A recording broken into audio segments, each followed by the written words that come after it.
something completely different for me today. I am going to be reviewing a new electric car. It's the VW ID3. Have a look. Hi there guys, so now I'm in the driver's seat. Quick change. Just having a look around this car now.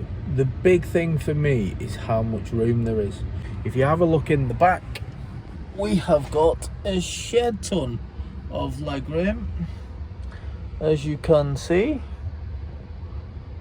Now I've sat in the back of here having a little look myself. Now, being a wee tiny lad as I am, I had no issue whatsoever. I could pretty much stretch my legs out.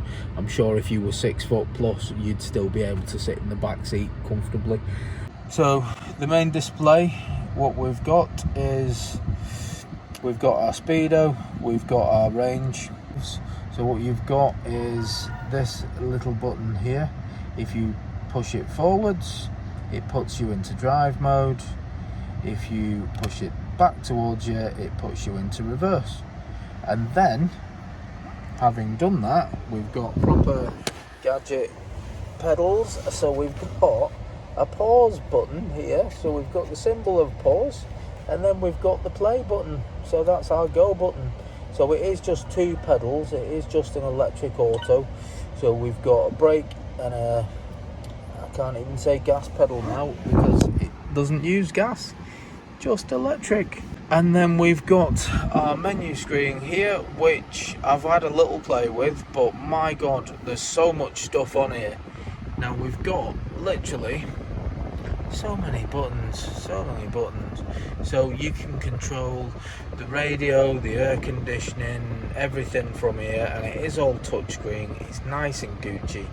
Say at the minute I've got the aircon on because if you have a little look, it's bloody gorgeous outside, and the temperature now, we're cooling down. We're at 29 degrees now. Actually feels colder than that in here because the aircon is brill as well. I'm getting a proper cold breeze flowing in. Excuse the coffee cup, free coffee in the dealership, rude not to. So what I'll do, I'm going to get out and give you a look around the car. So for me, somewhere between like a Golf and a Polo size wise, and even style wise, to be fair. It's I think it's really nice in the black.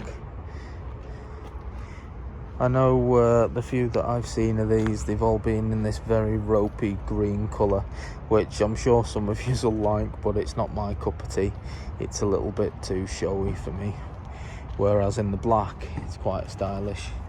The wheels look pretty cool as well. So the style of it, actually, I like. Give you a better view of the back seats as well from here. So if you have a look there, you know, there's so much actual legroom on both sides.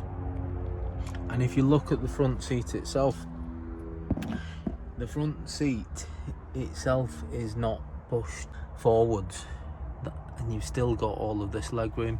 The driver's seat has been set up for me, but again, loads of legroom for any passenger right behind. It certainly fit the kids in, and it'll fit some big adults in as well quite comfortably.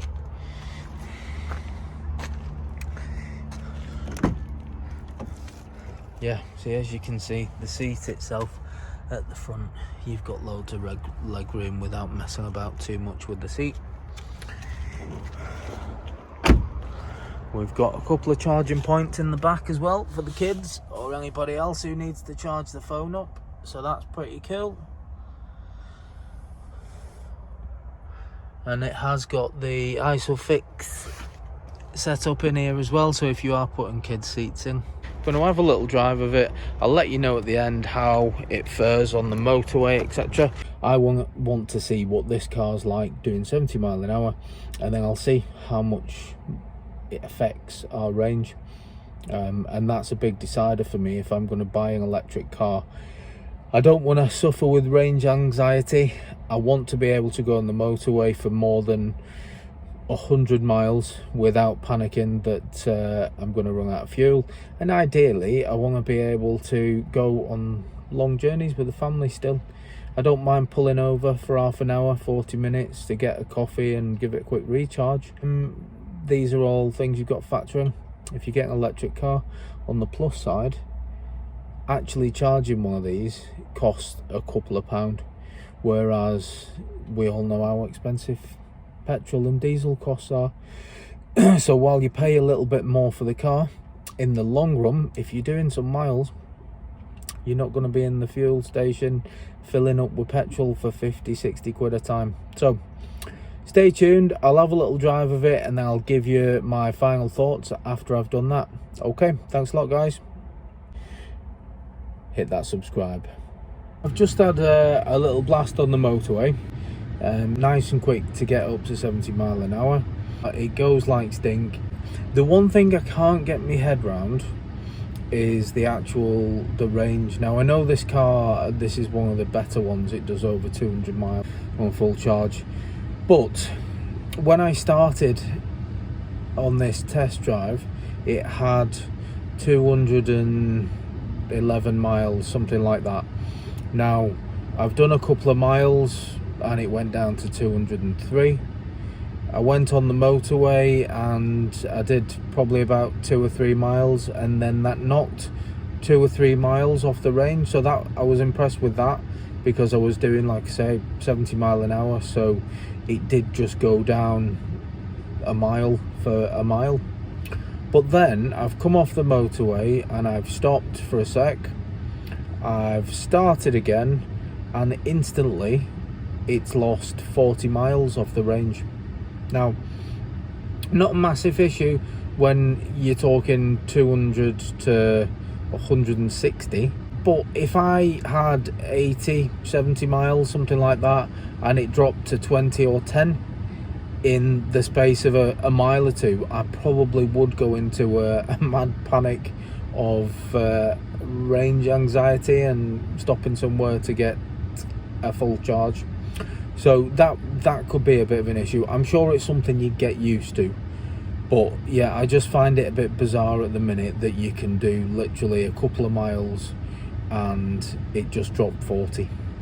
So that's something I'd have to get used to.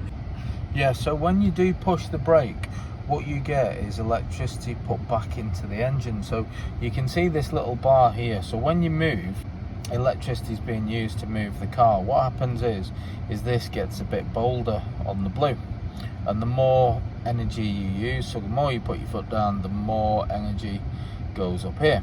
Now when you're actually slowing down or you're braking, what happens is the green line gets a bit bolder and goes up, which means it's actually helping to regenerate electricity, which I think is really, really good. I do like that. Yeah, I really can't stress enough how comfortable this car is. Definitely worth having a little test drive if you're in the market for a new car. As far as the Volkswagen ID3 goes, for me, it is a thumbs up. Stay tuned, have a look at the facts and figures at the end, and see for yourself, is it worth going electric? That is a decision only you can make.